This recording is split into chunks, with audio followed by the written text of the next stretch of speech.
La información aquí presentada tiene fines educativos y no reemplaza la formación presencial ni las prácticas supervisadas en ambulancias por instructores certificados. Ahora sí, comencemos.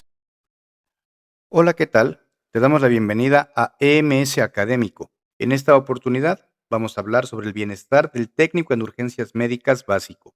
A lo largo de los siguientes minutos estaremos abordando temas bastante interesantes. Vamos a hablar sobre situaciones estresantes, sobre muerte y agonía, sobre el manejo de sesiones para estrés de incidencias críticas, sobre la seguridad de la escena y la atención a pacientes infectados por COVID-19. Bien, vamos entonces a empezar por definir las situaciones estresantes.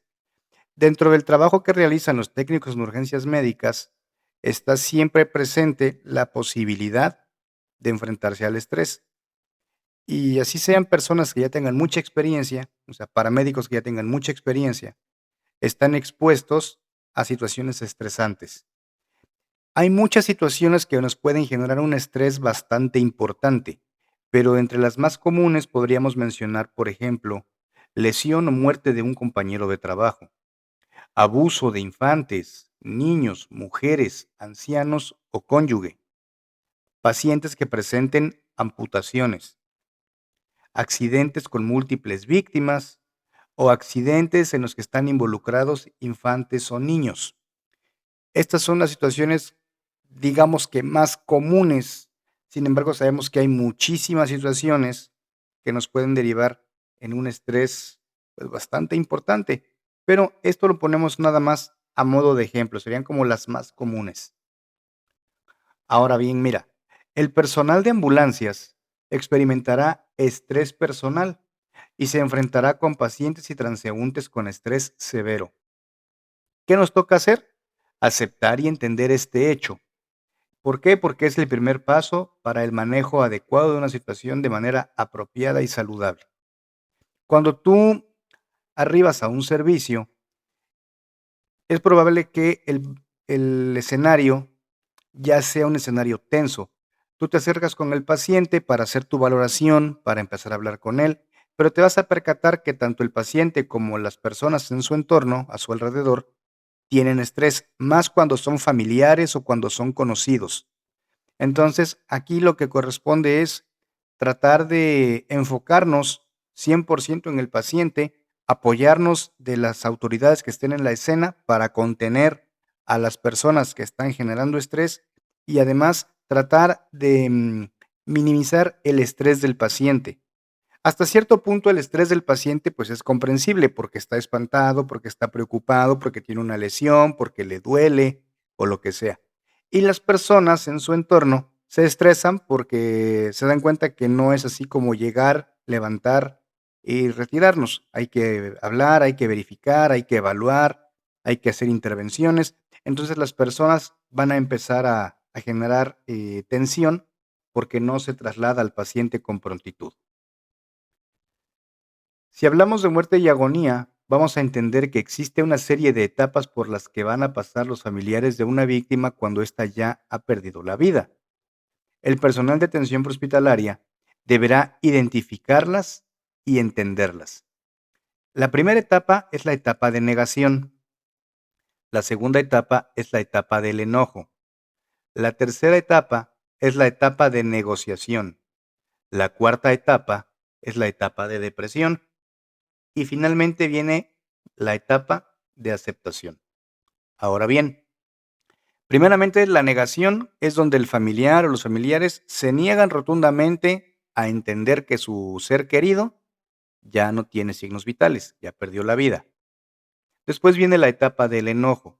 En la etapa del enojo te van a decir de cosas, te pueden insultar, te pueden empujar, te pueden hacer muchas cosas, te pueden decir muchas cosas. Te puedo decir que en mi experiencia personal ya me tocó hace muchos años un servicio donde una persona en su etapa de enojo llegó al punto de darme un golpe. Pero finalmente no pasa nada, uno lo entiende, tratas de calmar los ánimos y no pasa más nada. Después viene la etapa de la negociación donde probablemente te van a decir, es que mira, hazlo de nuevo, inténtalo, revísala bien o revísalo bien, haz algo, haz lo que sea, si hay que pagar pues yo lo pago, o cuánto me cobras, o cosas así, ¿no? Entonces, ahí van a intentar negociarte. Después viene la etapa de la depresión, donde la persona se retrae, no quiere hablar, está triste, etcétera. Y finalmente llega la etapa de la aceptación, donde ya finalmente entienden lo que sucedió, entienden lo que pasó y bueno, ya se calman un poquito, viven su duelo, viven su dolor, pero ya con tranquilidad, ya con un poco más de sosiego. Si hablamos de pacientes, moribundos y la familia, vamos a entender algo. El personal de atención médica prehospitalaria deberá identificar principalmente las necesidades del paciente. Los familiares pueden mostrar ira, enojo y desesperación. Si esto sucede, tenemos que escuchar pacientemente. Jamás vamos a dar falsas esperanzas y tampoco vamos a confrontar al paciente y la familia. Esto no se hace.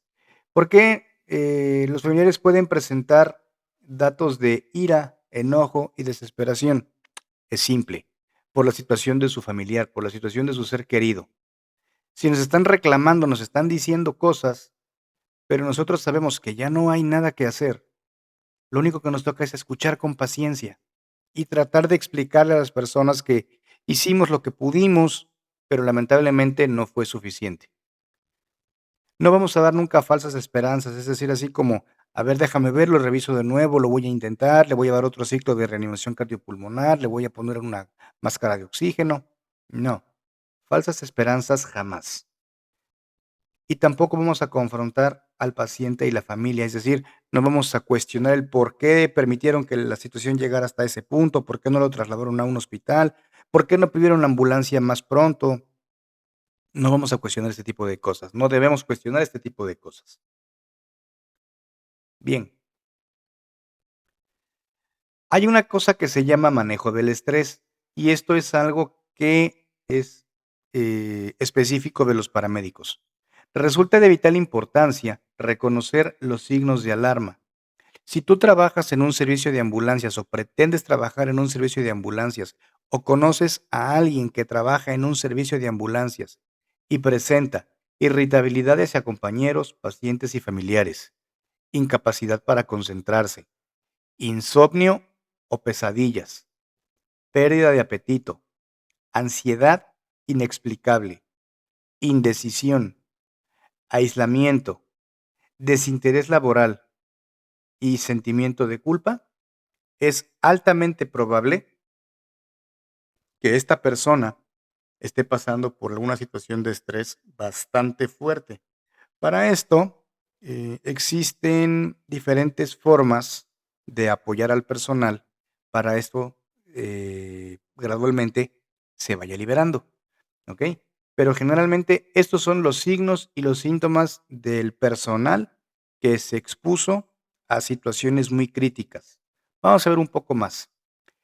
Hay algo que se llama sesiones para estrés en incidencias críticas, es decir, por ejemplo, accidentes muy grandes donde hubo muchos lesionados, donde hubo muchos muertos, donde hubo dificultad para acceder a la escena del accidente, en fin, situaciones que te ponen en una situación de estrés muy severa. Bueno, las sesiones para el manejo de este estrés crítico son muy importantes. Y esto no es más que un proceso en donde un grupo de consejeros, así como profesionales de la salud mental, entendamos que son psicólogos, ayudan a los trabajadores de emergencia a manejar el estrés que se produce por una incidencia crítica. Se hacen reuniones, se hacen pláticas, inclusive en algunas ocasiones te llegan a dar como una especie de consulta personal, donde tú puedes platicar con un psicólogo tal vez, y este te va a ayudar a liberarte de todo este estrés, porque sí es acumulativo. Y la verdad es que es un problema, porque este estrés acumulativo, derivado de una incidencia crítica, no te permite trabajar con objetividad, con claridad, y se podrían llegar a cometer errores. Entonces, esto, generalmente se programa y se sugiere que se haga cada cierto tiempo. Y no solamente porque sean incidencias críticas, sino porque tienes a lo mejor la acumulación de servicios en un lapso de tal vez 2 o 3 o 4 meses y se te juntan y no sabes realmente lo que te pueda llegar a afectar. Entonces, cuando se empiezan a detectar ciertos signos y síntomas de estas situaciones, lo ideal es empezar a buscar la manera de canalizar toda esa situación difícil y tratar de sacarla. Vamos a hablar ahora de algo supremamente importante, algo que vas a utilizar absolutamente en todos los servicios que te toque cubrir. Hablamos de la seguridad en la escena. Esta se valora a través de un acrónimo que se llama triple S. La triple S significa seguridad, situación o escena. En algunos libros o manuales puedes encontrarlo como seguridad, escena y situación. Es exactamente lo mismo. Es la triple S. Esto es súper importante, esto nunca lo puedes olvidar y es lo primero que tienes que hacer cuando arribas al lugar de un accidente. Ahora, la triple S o la seguridad en la escena es aspecto de una situación muy importante. ¿Por qué?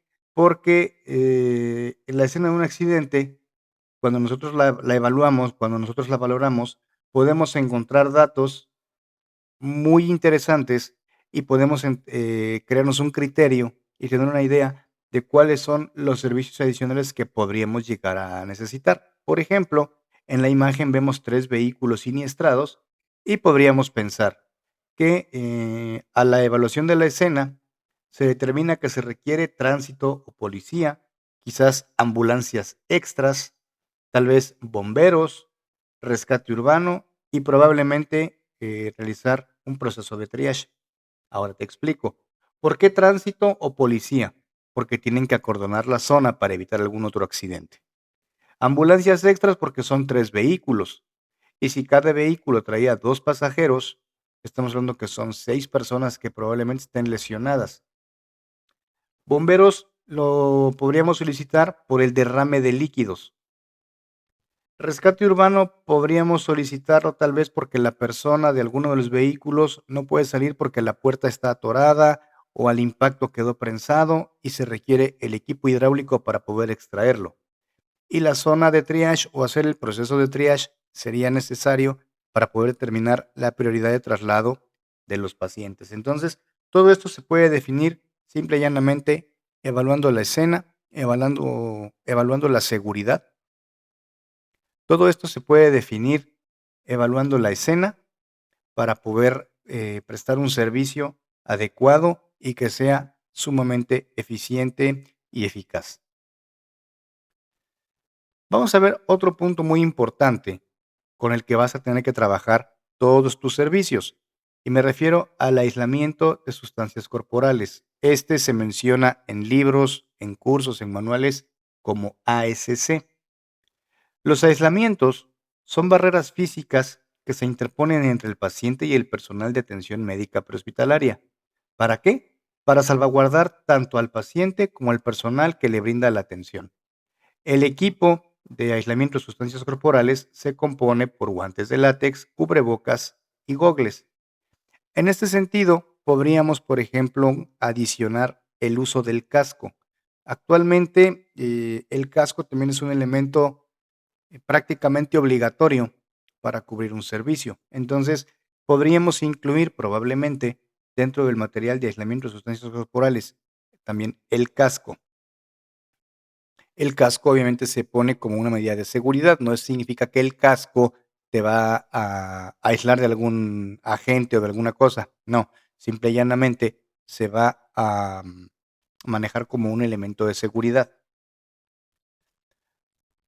Ahora bien, ¿cómo identificamos riesgos y amenazas? Dentro de las emergencias se pueden encontrar dos tipos de riesgos. Hay riesgos latentes y hay riesgos potenciales. Y es de suma importancia identificar las amenazas y solicitar apoyo de equipos especializados cuando sea necesario. En la escena de un accidente podemos encontrar los siguientes riesgos o amenazas. Por ejemplo, electricidad, fuego, riesgo de explosiones o materiales peligrosos. La escena de un crimen jamás deberá de ser alterada. La única forma en la cual el personal de atención médica prehospitalaria puede modificar o alterar la escena es que deba de ser alterada para proveer atención médica a una víctima. Supongamos que llegas a la escena, ya está asegurada, ya hay policía, ya no hay riesgo y ya se puede acceder. Una vez que accedes a la escena, te percatas que en el lugar hay dos personas. Una persona que ya no cuenta con signos vitales y una persona que todavía está viva. Pero resulta que para sacar a la persona que está viva, se debe de alterar la escena porque debemos entrar, debemos mover inclusive a la persona que ya no cuenta con signos vitales. En este tipo de casos, sí lo puedes hacer, pero si no fuera este el escenario, si este no fuera el caso, una escena de esta naturaleza no se debe de alterar en absoluto. Ahora, ¿cómo identificamos, por ejemplo, riesgos y amenazas en el caso de que sean situaciones de violencia? En situaciones donde los riesgos y o amenazas están latentes por la generación de violencia, el personal de atención médica prehospitalaria no deberá de acceder a la zona de conflicto, sino hasta que ésta se encuentre controlada por personal de seguridad pública, es decir, por la policía. Si llegas a un escenario donde se desató violencia y todavía está la turba, todavía está la zona caliente, no te acerques, quédate a una distancia prudente y cuando los elementos de seguridad, o sea, la policía, tenga la escena controlada, entonces podrás acceder. Y se recomienda que cuando tú accedas, por lo menos uno o dos elementos de policía entren contigo. ¿Para qué? Para el resguardo, para evitar que vaya a haber situaciones complicadas y pueda pasar algún otro tipo de incidencia. Eso es lo que se tendría que hacer. Así es como normalmente se maneja. Finalmente, hablaremos sobre los pacientes infectados por COVID-19. La Facultad de Medicina de la Universidad Nacional Autónoma de México explicó que el equipo básico que utilizaban antes de que se diera todo el tema de la pandemia consistía en gogles, cubrebocas y guantes, lo que conocemos como equipo de aislamiento a sustancias corporales. Sin embargo, en pacientes contagiados por COVID-19 debe de usarse otro tipo de protección. En este caso, se trata de un equipo de protección personal que consta de un traje tipo Tyvek, una bata quirúrgica, una mascarilla N95, gogles, careta y 2 pares de guantes. Nos vamos a colocar 2 pares de guantes y también vamos a colocarnos botas quirúrgicas. Recién con este tipo de equipamiento, con este tipo de barreras, estamos protegidos y estamos cubiertos ante un paciente que tuviera infección por COVID-19. Aquí podemos darnos cuenta cómo es que se verían los elementos de atención prehospitalaria, los paramédicos, equipados para movilizar un paciente infectado por COVID-19.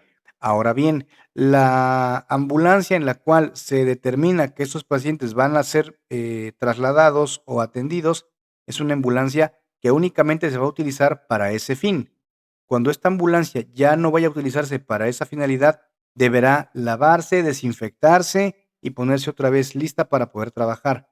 Cuando el personal de atención prehospitalaria llega después de mover un paciente que tiene esta situación médica, tienen que proceder a desinfectarse, todo el equipo tiene que tirarse a la basura y tienen que estar bien atentos de que la unidad en la que trasladaron está limpia, está desinfectada, está lista para el siguiente paciente.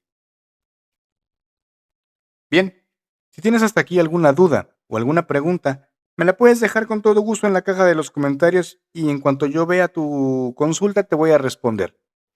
Espero que la información te sea de utilidad y sin más, yo te veo en el siguiente video.